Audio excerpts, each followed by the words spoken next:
One minute he's on cloud nine. He thinks he's going to be a billionaire, and he's got this amazing opportunity. And then the next scene, he's in terrible trouble. And my character definitely is trying to take him down.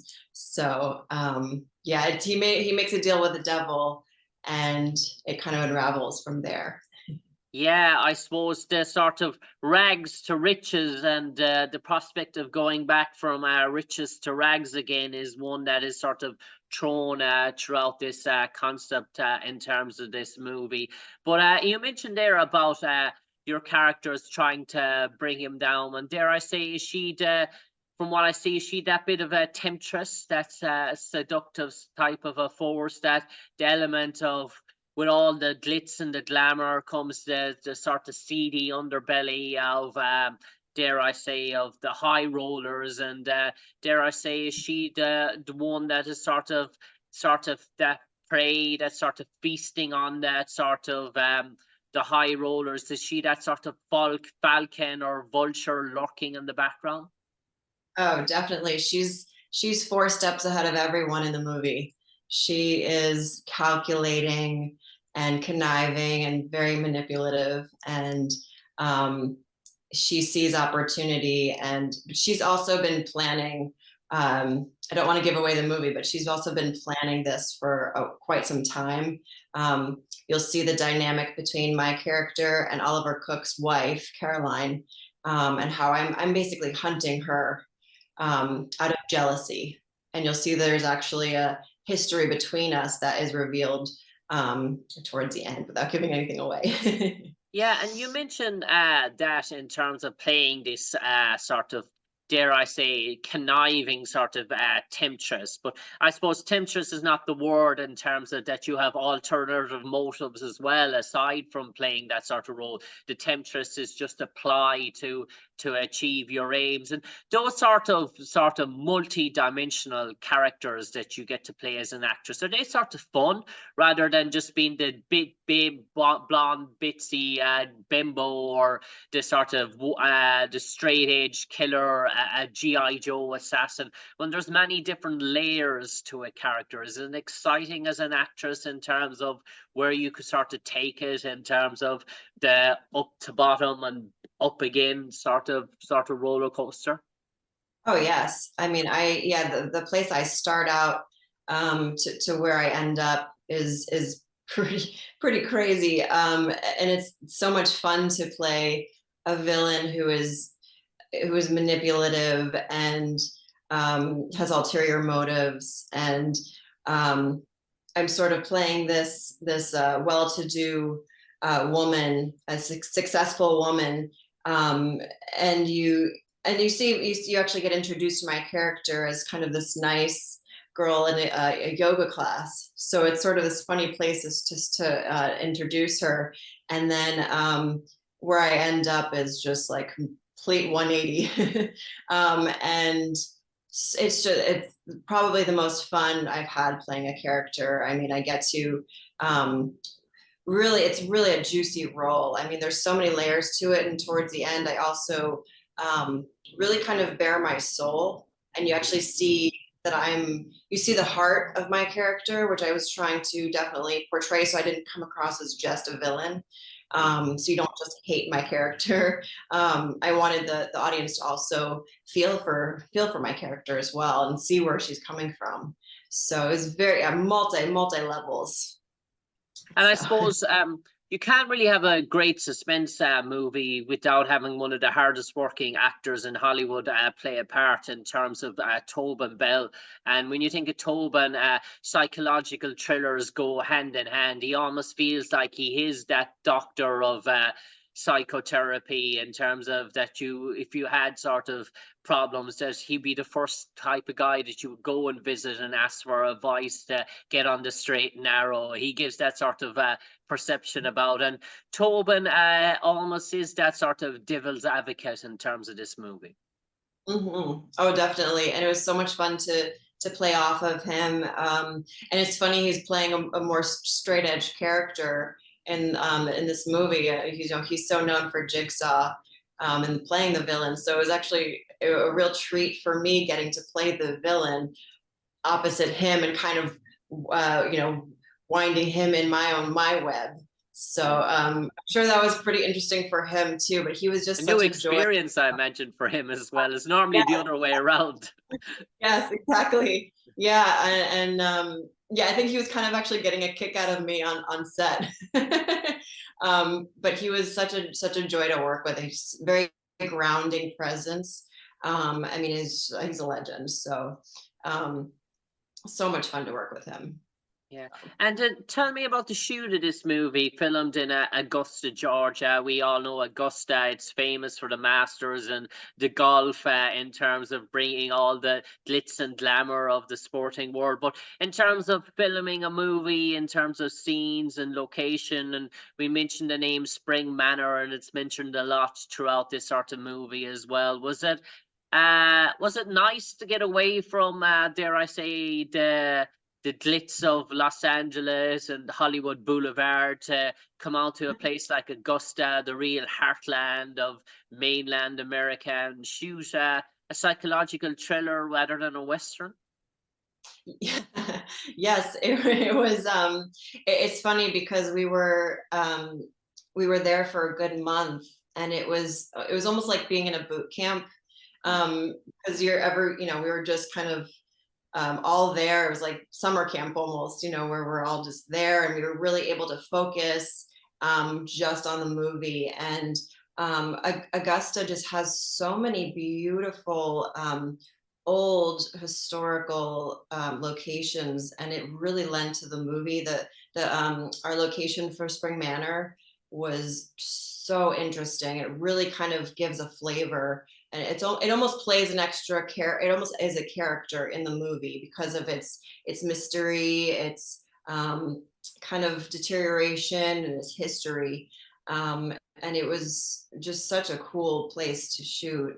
And I loved kind of being away and being able to really focus on the movie. And everybody in Augusta was also just so kind. The crew there was just so sweet and helpful. And yeah, it was really cool just to getting to kind of be in a different location other than LA. I think if I had been home, it would have been a little bit distracting, being on. So it was really nice to be on set in a smaller town location. So that was really cool. And I Yeah. suppose, Krista, normally when you come to sort of set, there will be sort of fellow adult actors, your own age. You would be seen as an experienced actor, and sometimes you'd be giving advice to the young rising actors, maybe the 19, 20-year-olds that might be coming up and trying to make a way in their first or two roles. But dare I say, when you're looking up this time around and you're looking at Tobin Bell, Edward Asner, Lance Henriksen, do you almost feel almost like the child in the room in terms of that role's been reversing, and you're saying, God, I'm going to work today, but I'm a student. I'm going to try and pick these guys' brains to see how can I last another 30, 40 years in the business like some of these guys have done? Oh, definitely. I mean, I was surrounded by legends. I mean, it was really kind of. It's funny because I never once actually felt intimidated. They never gave me that feeling. They were always very respectful, and but they were also so relaxed on set just because of all their experience that it actually relaxed me as well. Um, and it's funny because they're just so, you can tell it's just like second nature now. It's just they just get to come to set and play. It's not work for them. And there was even I remember there was an afternoon where Aliona, the other actress, and I were sitting in the hotel lobby with Tobin, and he was almost giving us an acting lesson. It was so, he just started kind of talking about a scene that we were discussing, and he just started talking about acting and all of that. And it was like a master class from him, and it was just such a invaluable experience. So And I yeah, really suppose, cool. yeah, and I suppose, Krista, in terms of playing that sort of temptuous role and being seductive in terms of a psychological thriller rather than a romantic movie or a full-on sort of action movie where there's flames or there's lust between the main sort of characters, but playing a sort of seductive role in a psychological thriller, is that harder to convey those sort of sense of emotions and passions than really a full-on action movie or a full-on romantic love story? Because you're not read there's not that sense of feelings, dare I say, that are sort of driven by both actors. It's more an act, it's more of a cat and mouse sort of a game. Yeah, it is. There's on some level it is more difficult, but I mean, I think because it's so much fun to get to have the chance to play that huntress, and to have ulterior motives, and to be like the seductress, and there were so many levels to it. I just had so much fun playing that, instead of like just kind of your romantic lead. It's just so much more fun, because a romantic lead can be kind of boring, and feel sort of one note, and like you just need to play this straight, so getting to really make up um where each scene, what my motive is, was just such a treat. It's so much more fun for an actor to get to play these kinds of roles, so I much prefer these roles. And Krista, in terms of altered reality, and I suppose there's a clue in the title name in terms of where we're going in terms of this movie. But are you sort of maybe 30 minutes in, 40 minutes in, sort of still scratching your head, trying to guess which way which sort of path the main character Oliver is going to go down, and how many different crossroads or bumps he's going to meet along that sort of journey? Or is there a nice sort of flow or rhythm that the movie takes you on, that you can see where the future landscapes are for Oliver and his journey? Um, According to the script, I think it's going to kind of build all these questions. I actually haven't Mm, seen the whole movie, because we okay. have our premiere on Saturday, so we haven't even seen the whole film, and I'm really excited to see it. But according to the script, there's all these things that build up the audience, and then it kind of just all sort of all these twists come in, and then all these answers come in, because there's time travel that's thrown in Mm. there, and it's going to I'm just so excited to see how they weave it all together, and then how all these twists um, come out. So yeah, you're I'm not sure how far into the movie we'll find out. Yeah, Yeah, I suppose we'll see it. there's so many pieces of the crossword puzzle that have all to fit in there, I say, when it comes to these psychological thrillers. And Krista Dane King, I believe it's a busy time for you. You have many sort of things in the works. I know you can't delve too much into them, but are we going to see a lot of you on our TV screens throughout 2024, whether it's guest roles and TV series or movies in the line? Is it going to be a productive, busy year for Krista Dane King? Yes, I hope so. I have a show coming out called Second Chances, and I also am going to start working on a film called Exposed, and I'm also having a baby in May. So Congratulations. busy girl. Thank you. Yeah. Yep, A- busy girl. And Krista Dane King, with that sort of joyful news and sort of announcement there in terms of what is going to be a life-changing year for you and a life-changing experience.